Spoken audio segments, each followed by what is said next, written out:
Donald Trump, président des États-Unis, a surpris aujourd'hui par sa déclaration après sa rencontre avec Volodymyr Zelensky, président ukrainien. Le président américain a déclaré que l'Ukraine peut et doit gagner cette guerre et récupérer tous les territoires occupés par les Russes. Comme l'affirme Donald Trump sur Truth Social, il est même possible d'aller plus loin en évoquant le territoire russe. Selon Donald Trump, il a entièrement étudié la situation militaro-économique de l'Ukraine et de la Russie, et il est arrivé à la conclusion que c'est précisément maintenant que l'Ukraine dispose d'une excellente fenêtre d'opportunité pour l'emporter. L'économie russe est en déclin. Plus tard, lors de la rencontre avec Macron, on a demandé à Trump s'il confirmait cela. Nous disions que l'Ukraine devait reprendre tous les territoires occupés par les Russes. Trump a répondu qu'il pensait pareil et que ce serait aux Ukrainiens de décider ensuite. Et surtout, Trump a déclaré que les États-Unis continueraient de fournir à l'OTAN des armes que l'Alliance a le droit de transférer à l'Ukraine. En même temps, le président ukrainien Volodymyr Zelensky est sorti de la réunion de bonne humeur et a déclaré que c'était la rencontre la plus riche qu'il ait eue avec un président américain parmi toutes celles qui ont eu lieu. Eh bien, ce ne sont pas toutes les réponses de Donald Trump concernant le soutien à l'Ukraine, et elles, franchement, surprennent agréablement, étonnent dans le bon sens du terme. Dans cet épisode, nous analyserons les principales déclarations de Donald Trump et Volodymyr Zelensky après leur rencontre à New York. Je vous donne d'emblée un petit spoiler. La rhétorique du président américain s'est tout simplement retrouvée complètement bouleversée. Je m'appelle Alexei Petchii. Aujourd'hui, c'est toujours le 23 septembre au calendrier. Et avant de commencer cette émission, je tiens à rappeler que sur cette chaîne YouTube, nous publions chaque jour plusieurs analyses d'actualité sur les événements dans le monde entier, pour que vous soyez au courant de toutes les actualités. C'est pourquoi je vous recommande de vous abonner à cette chaîne YouTube et d'activer la cloche pour recevoir des notifications sur la sortie de nouvelles émissions. Abonnez-vous aussi à ma chaîne Telegram Pesci News, le lien est en description. J'y publie des actualités en temps réel dès qu'elles arrivent, et parfois elles sortent même plus vite que sur la chaîne YouTube. Je vous recommande de vous abonner à la chaîne Telegram, j'y publie des actualités en temps réel dès qu'elles arrivent.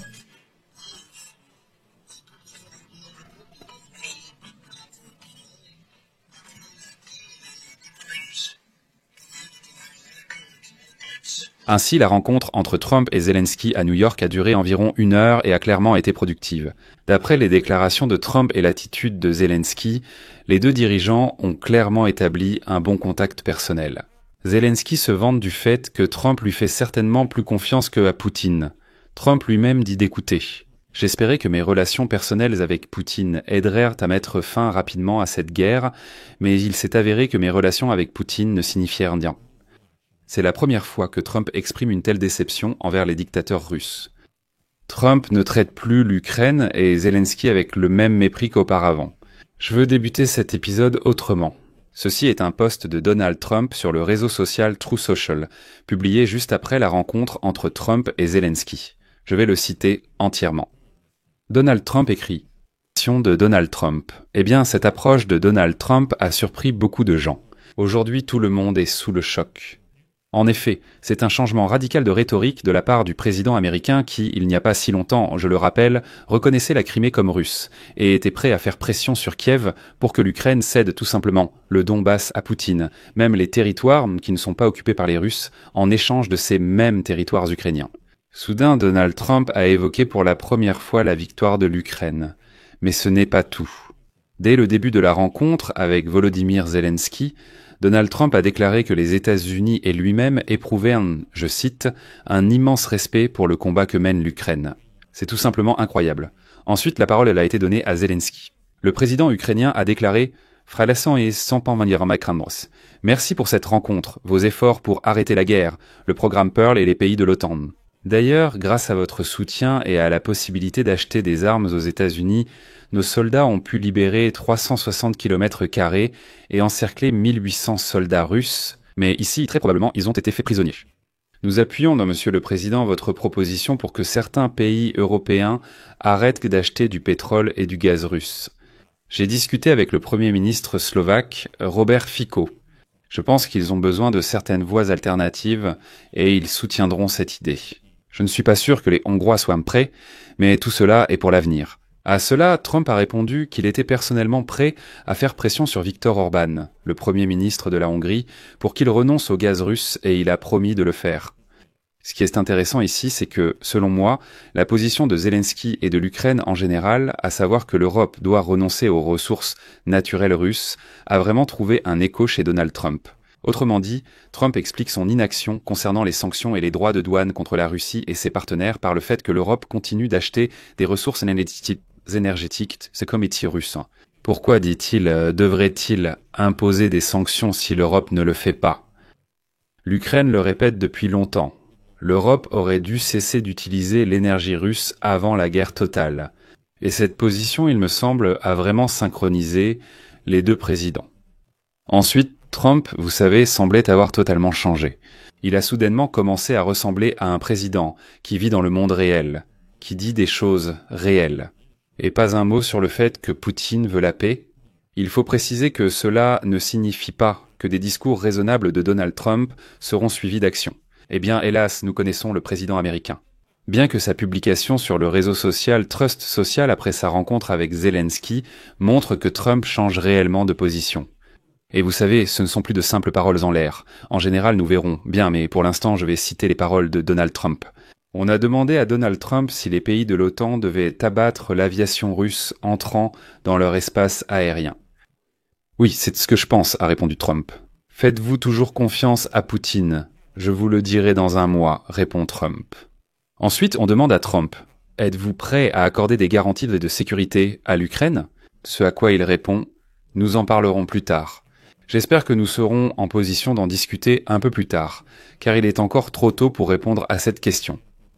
Et je pense que c'est la première fois ici que je suis d'accord avec Donald Trump, en me basant sur la déclaration de Trump selon laquelle l'Ukraine peut gagner, récupérer tout le territoire occupé.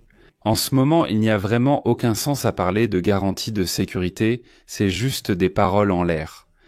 On pourra discuter des garanties lorsque le dictateur Poutine montrera au moins quelques signes de bon sens et s'assiera à la table des négociations. Toutes ces discussions sur les garanties de sécurité pour l'Ukraine font plus de mal que de bien, car elles ont déjà créé l'illusion chez une partie des gens que la guerre va bientôt se terminer. Mais malheureusement, ce n'est pas le cas. J'ai apprécié la réponse de Trump. À la question « Quel progrès avez-vous réalisé depuis votre dernière rencontre avec Zelensky le 18 août à la Maison-Blanche ?» Il a répondu « Le plus grand progrès, c'est que l'économie russe est dans un état terrible en ce moment. Elle s'effondre. » Oui, je rappelle encore une fois que Trump n'impose pas de sanctions contre la Russie, et de toute évidence, il ne compte pas le faire tant que l'Europe achète des ressources énergétiques russes. Il a trouvé des coupables, mais ne tirez pas de conclusions hâtives.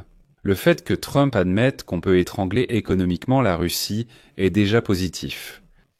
Maintenant, il va faire pression sur ses partenaires pour qu'ils fassent ce qu'il a lui-même menacé de faire à la Russie et à ses alliés. Ensuite, Trump s'attribuera bien sûr la victoire, mais c'est déjà une autre histoire et en réalité ce n'est pas très important pour l'Ukraine.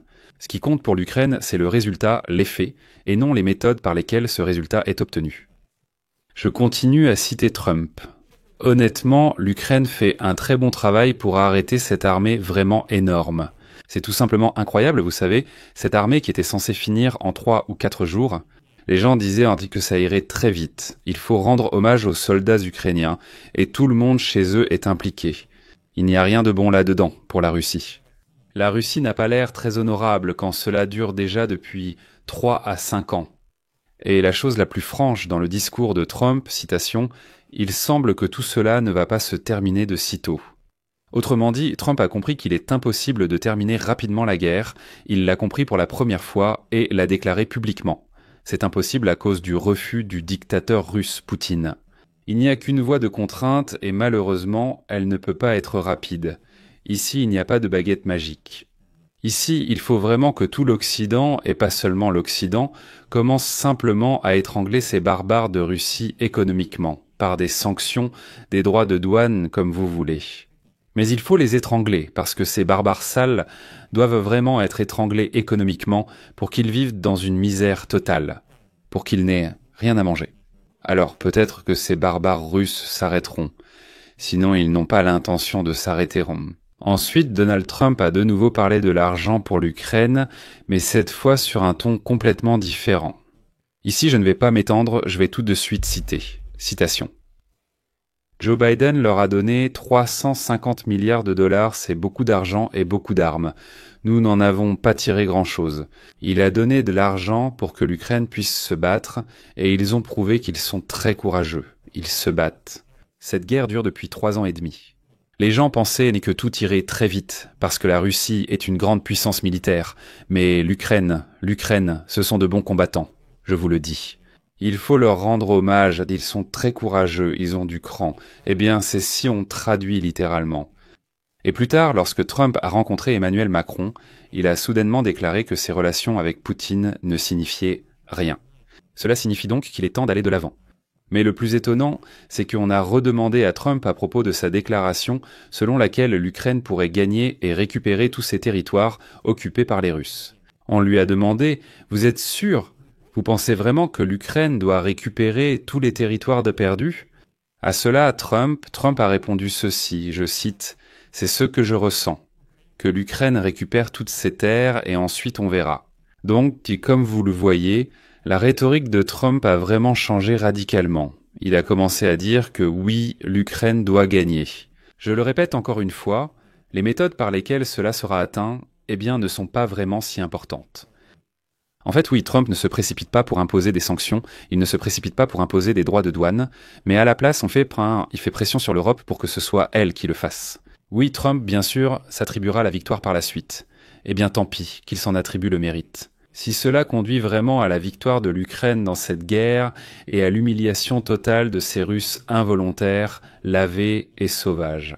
Si le résultat est celui-là, peu importe les méthodes, alors que Trump reçoive le prix Nobel de la paix et qu'il en soit heureux.